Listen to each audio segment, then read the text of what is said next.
On March 1st, 2020, I returned home from my week-long business trip. I'm not ashamed to admit that after hopping out of my Uber, I took a few extra minutes on the sidewalk, just getting my bearings, you know? The light in the living room was on. Anna was home. I took a deep breath, picked up my bag, and went inside. Dawn! Finally, I was getting worried. She stood in the living room doorway. My wife. She wore a long, dark dress. Her black curls framed her face, falling freely. Her eyes were the palest gray, at odds with the rest of her coloring. Her eyes lit up as she saw me, and I almost trembled. I caught the feeling, forced it down, and strode forward to embrace her. I missed you, Cookie. Something smells divine, aside from you, I mean. She giggled like a schoolgirl. I ordered some pad thai. Anna did not cook, but she did remember my favorites. I spent the next half an hour gorging on Thai takeaway. I was almost silent, but who could fault me? Hungry and tired and presented with a delicious meal. Anna was content to watch me eat, pleased with herself, and afterwards I excused myself to the shower, joking about smelling like a 10-hour plane flight. I scrubbed myself red and raw, sluiced with scalding hot water. I stayed in the shower until the physical sensations took away every other feeling. And then, for 5 more minutes. Anna was waiting for me in the bedroom, naked, as you might have expected. She stood against the window, bathed in moonlight. Her smoldering stare on me. She was gorgeous, every inch of her, and despite the ever-present terror in the back of my head, the taste of bile in my throat. I was aroused by her immediately. I let myself feel that lust, let it course through my body and heat up my stare to match hers. Come to bed, she said. And so I did. Someone rang our doorbell incessantly the very next morning. I rubbed my eyes and looked at the clock. 9 a.m. on the dot. I was allowed to be late at work the next day after a business flight, and I had intended to make full use of that. I was dimly aware of the movement of my wife's dark silhouette rising from the bed. Sleep, sugar, she murmured. I forced myself upright. I'll go with you. Why? Just rest. She fixed her stare on me. You don't trust me to take care of some vacuum salesman, or whoever that might be? Maybe I don't want you to deal with that shit alone. Or maybe I can't bear to let you out of my sight. I punctuated the last word by pinching her butt. She giggled and threw my sweatpants at me. Hand in hand, we descended downstairs and found a plump, middle-aged woman on our porch. Hi, she said cheerfully. I'm Beth. I moved into 39A just last week, and I brought you cookies. She thrust the tray towards us, rather like a battering ram. How sweet of you, Anna exclaimed, taking up the tray and looking at me proudly. I'm Don, and this is my wife, Anna. I figured I would introduce myself to my new neighbors, especially since I noticed the lady on the house is often around in the mornings. I am also a morning person, so I thought that we could make great friends. Beth hit us with another bright smile. She reminded me of my mother, but then she continued. And I wanted to compliment your house. Such a lovely little place. Shame about your garden, though. Anna tilted her head to the side. The train of empty pleasantries running from my brain to my mouth came to a screeching, panicked halt. What do you mean? You got such a beautiful house. But the garden! Overgrown bushes, trees that need trimming, weeds everywhere. Dear Lord, I'm not sure that you ever have had a lawn. Perhaps you would like some help taking care of it. I mean, I could recommend just the most amazing landscaper. Thank you. But we'd prefer it this way. Anna spoke up before I could. She looked at me proudly again, but I could see the way that the muscles tensed under her jaw and down her neck. This wild yard is just out of place with the rest of the house on the road, don't you think? It would be very neighborly of you to clean it up a bit. We sought out an area with no HOA to be free to decorate as we see fit. I shot both Beth what I hoped was an apologetic but firm smile. Thank you very much for the cookies. I'll return the tray myself. Now, if you forgive us, my wife and I need to prepare for work. I guided Anna back into the house. When the door slammed shut behind us, Anna let out a long, angry hiss. Bitchy neighbors are nothing new. Cookie? I murmured. I'll go around with the tray tonight. Make sure that she understands the message. No response. Cookie, please. I know you're a strong, independent woman, but let your dumb husband feel like a knight and solve this problem for you. Fine, Anna drawled. But she woke you up, and I was so happy that you get to sleep in before working. Well, I let the tension out of my body with a well-practiced, casual stretch of my arms. I took the tray from Anna's hands and set it down on the windowsill. Then I forced a cheesy smile on my lips. I guess since I'm awake anyway, we need to find something for me to do before work. She pounced at me before I finished speaking. I damn near had a heart attack before her lips found mine. My job wasn't the best in terms of pay and benefit, but made up for that with flexible working hours and work-from-home arrangements, and trust me, I really needed those work-from-home arrangements. I had a client meeting at 4 p.m. Then at 5, I planned to go home, but the meeting turned into a massive project meltdown, and to put it bluntly, there was no way I could have gotten home before 10 p.m. without risking my job. I should have risked my job. I knew something was wrong the moment I walked up the porch. I knew precisely what was wrong. The smell was familiar enough. I tasted fear and suddenly dry mouth. Felt it in my muscles aching with tension. I made myself step forward, and again until I was inside my house. She stood in the living room doorway, my wife. Her dress was stretched over larger, deformed shoulders. She stood hunched over, concealing the rest of the room from view.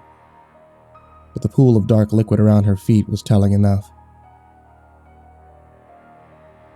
I wanted to run. I wanted to run so fucking bad, but I knew that I couldn't.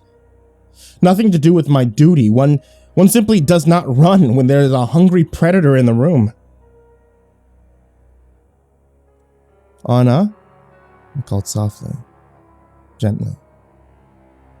She turned toward me. Her long curly hair was matted with blood. Her jaw jutted forward and I could see her fangs. Her blood-red eyes centered on me. That moment of adrenaline. She looked at me, hungry and angry and deadly, and I forced my arms apart and said, "Hi, Cookie. Had a tough day?" Not a hint of shock in my voice, terror or accusation. Damn, if it wasn't for the working hours, I could have been an actor. Anna straightened up, slowly returning to her human form. "Would you like me to make you tea?" I asked. "Nice green tea. Maybe with some peppermint." "No." The voice was hers. "Let me finish here so there's no mess." For the first time, I dared to take my eyes away from her.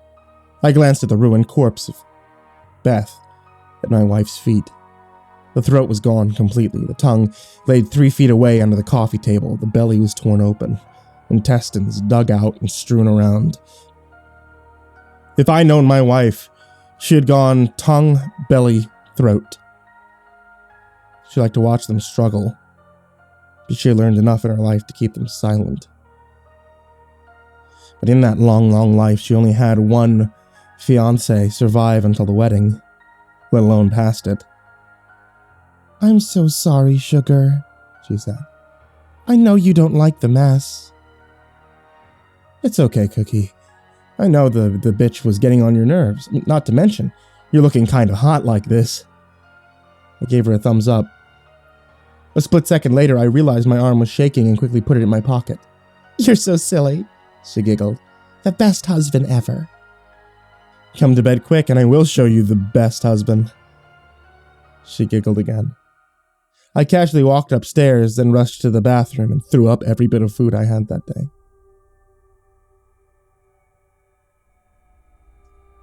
From downstairs, I could hear horrible tearing, slurping sounds. I curled up on the bathroom floor and cried.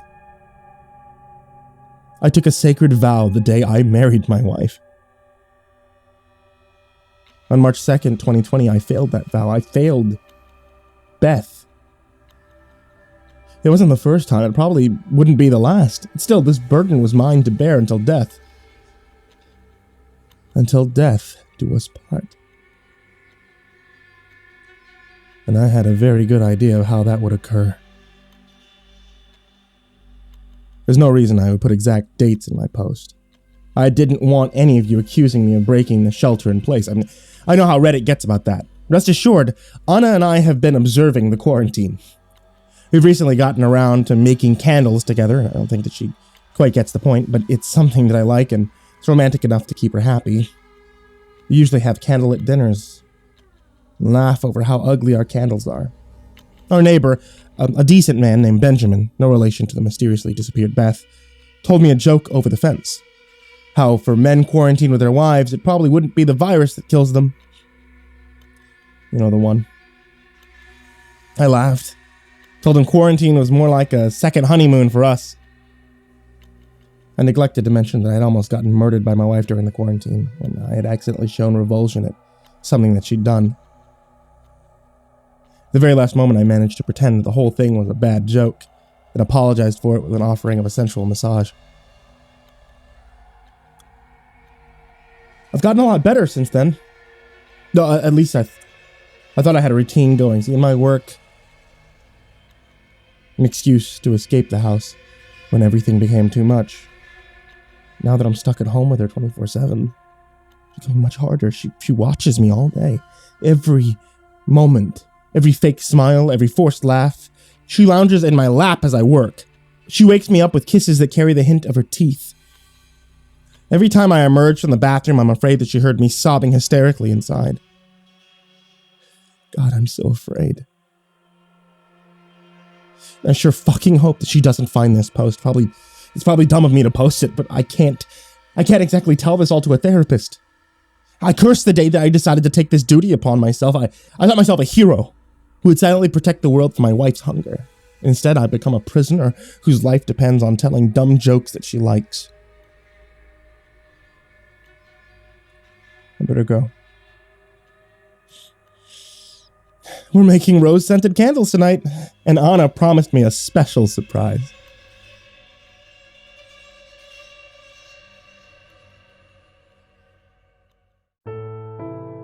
Hey there kids, it's me, MrCreepyPasta, and I wanted to tell you thank you for watching tonight's video, or listening to tonight's podcast.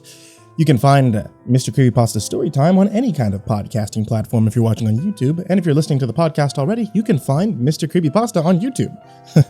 For those of you that are interested in seeing me do more than just tell scary stories, you can also check me out at twitch.tv/MrCreepyPasta. During the weekdays around 9 p.m. Central Standard Time, I usually stream video games, and sometimes they're Resident Evil, and sometimes they're not.